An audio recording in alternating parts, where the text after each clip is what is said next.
Ladies and gentlemen, boys and girls, welcome to my channel. My name is Jamie.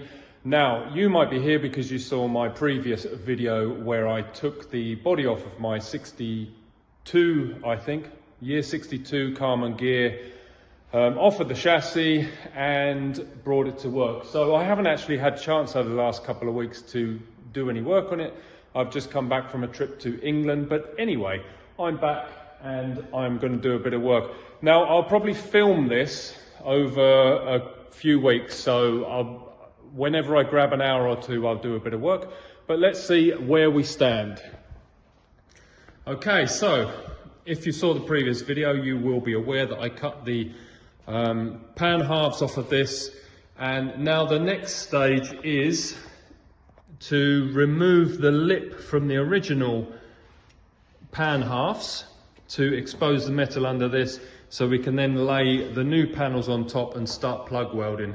Now, to some of you, or many of you, this might just look like a lost cause, some rusty, lost cause piece of metal, but in fact it is very solid, apart obviously from the pan halves that were removed.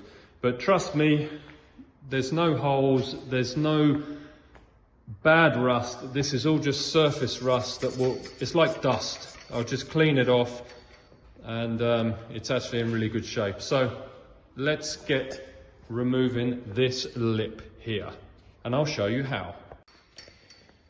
So the pan halves were originally spot welded, and as you can see, or should I say as you can't see, where the actual spot welds are, I can just make out here and here and here, but it's not very clear. So what I'm going to do is I'm going to get this tool, which is just a abrasive pad that spins around. This is 36 grit.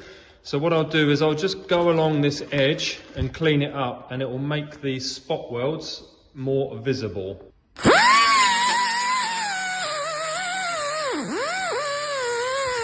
Okay, as you saw there, with little effort really, just to take the top of that surface rust off, it's now made all these spot welds visible. So the next stage is I'm going to get a spot weld drill bit and then drill all these spot welds out. Now there's a couple of different ways you can drill through spot welds, and one is with a drill bit like this. It's specifically for drilling out spot welds. So basically it's like a flat faced drill bit, so it doesn't drill through all the layers, just the top one. Or you can use something like this, a finger grinder, and basically just grind off the top of the spot weld. And I also like to use my favorite tool, the wood chisel. You can then, once you've drilled the spot weld, it might still have some weld just on the edge of it, so then I use a wood chisel just to smash it off. You can also use something like this air chisel with a flat blade to take them off as well.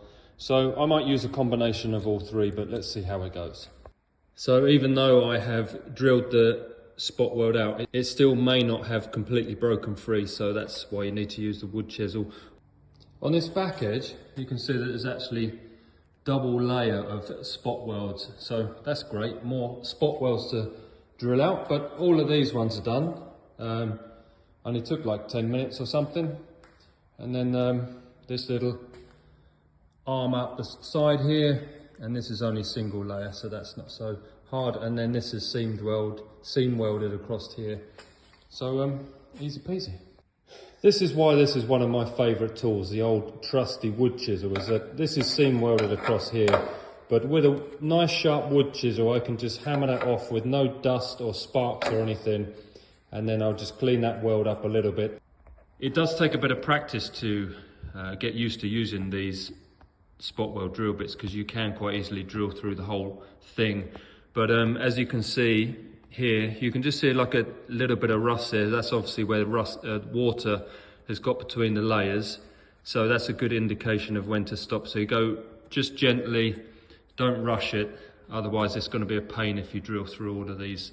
So I just actually gave this a whack with a hammer and it's literally just falling off, so that's super stuff. And underneath you can see I haven't drilled too deeply, and I can just clean up this surface rust, and that'll be great.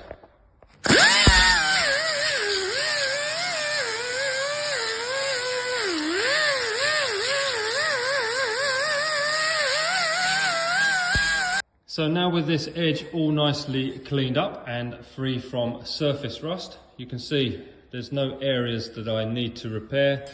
It's all nice and solid. Actually just laid this new panel in place, and I have trimmed off a few areas on the edges just so it can lay flat, and then I can start making some measurements where the holes need to go.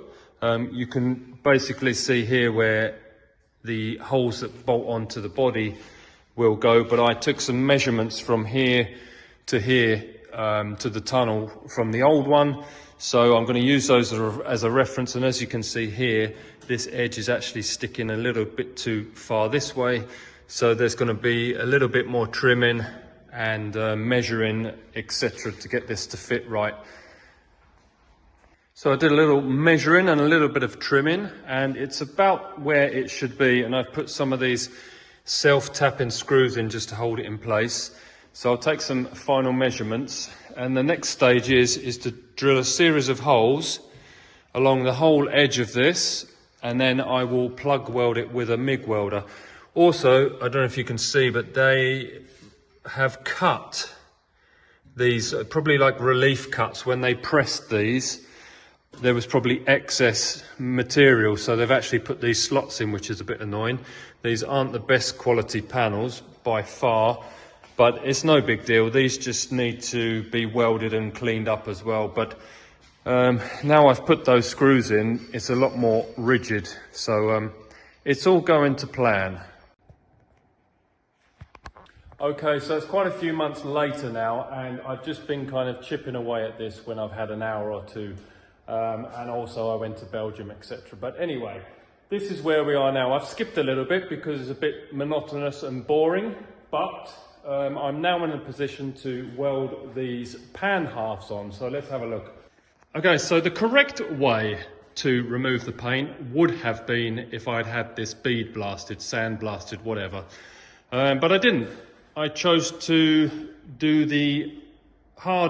take the hard route and use all different types of means to remove this paint. I first of all tried to use paint stripper on these pan halves, and it didn't work, so I had to revert to wire brush on a grinder and all sorts. But I didn't want to have these blasted because these are actually quite thin. They're quite cheap pan halves, so they possibly could have warped. Also, previously in a video, I think I remember I said that this was rust free, which unfortunately it was not, but it wasn't too... I'm just doing my YouTube. That was Sandra just popping in to see how I was. Anyway, so as I was saying, I did this repair here.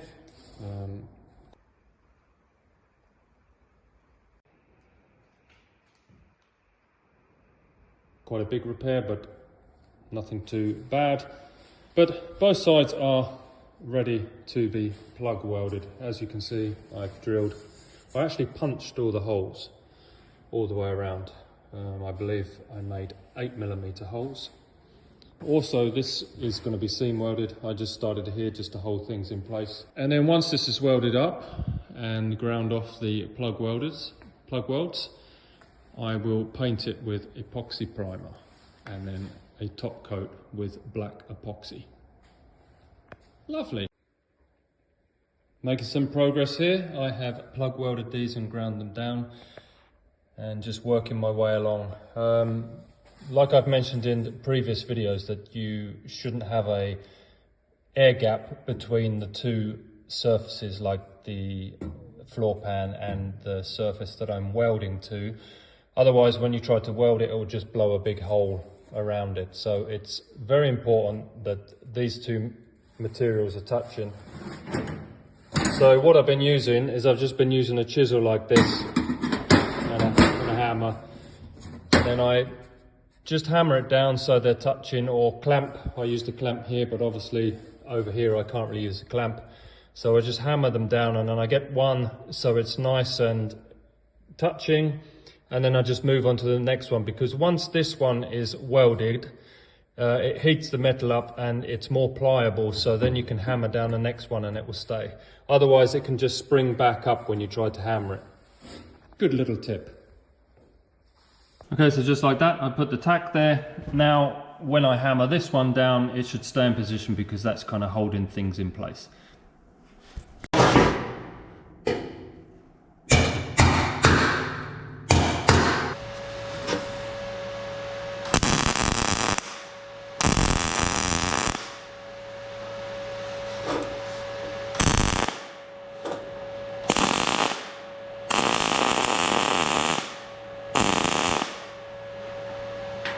And as you can see, two nice plug welds. And now that one, now these two are welded down. The next ones either side of it, if you give them a hammer and tap down, they'll stay in the position rather than keep bouncing back up again. And just work your way along. And that is one side all welded in. I cleaned off the plug welds, as you can see. And it's looking good. So the next thing, well, I'm going to do the other side now, and then after that I'm going to run a bead of seam sealer along the whole length of this, and also from factory they had seam sealer along these joints here as well, so I'll also do those. So it's getting even closer to being painted. It's looking good, don't you think? Can't wait to get this painted and start assembling. So there we have it, fully welded up. I still need to clean up these welds and grind them off, which is kind of unnecessary really, because they're going to be hidden under the carpet, etc. But I want to, so I will. And unfortunately, seam sealing and painting will have to wait until after Christmas and into the new year, because I'm going to England for a couple of weeks. But this video is really dragging out now, isn't it? It's been months in the making, but we'll get there. There's no point me posting a video that's in tiny bits, so I might as well do the whole lot.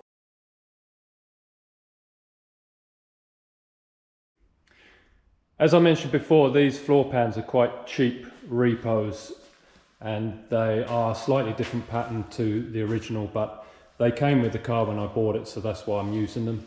And they will be fine, I hope, but I was just noticed when I was welding this that these impressions go all the way up to the lip where it needs to be welded. It got me worried for a second. I double checked the measurements, but the pressings are just slightly off, so these should be back here really. I mean, if we take a look at the other side is actually pretty much kind of where they should be, but I just had to hammer them flat, obviously, to get these welds in. It's no big deal, but you get what you pay for, I guess. I was actually thinking maybe I will post this video before I paint it, because that's just another stage, and basically the repairs to the chassis are now done. So that's kind of a closing for a video. So yeah, again, thanks for watching. I hope you enjoyed it. Sorry it's taken so long to get an update on the Karmann Ghia. And I will get around to doing something to the Land Rover, but it needs its MOT soon. It's annual, or it's actually every 2 years here in Finland for a classic car, but its inspection is due. So I've done a couple of little bits that weren't worth filming, so hopefully that will go through and I will have it tested in the new year. But yeah, thanks for watching. Please hit that like button. And why not subscribe, because there will be more updates coming. Hope you have a good Christmas. Happy New Year. Can't believe it's 2026. Time just flies, doesn't it? Anyway, thanks. See you soon. Bye.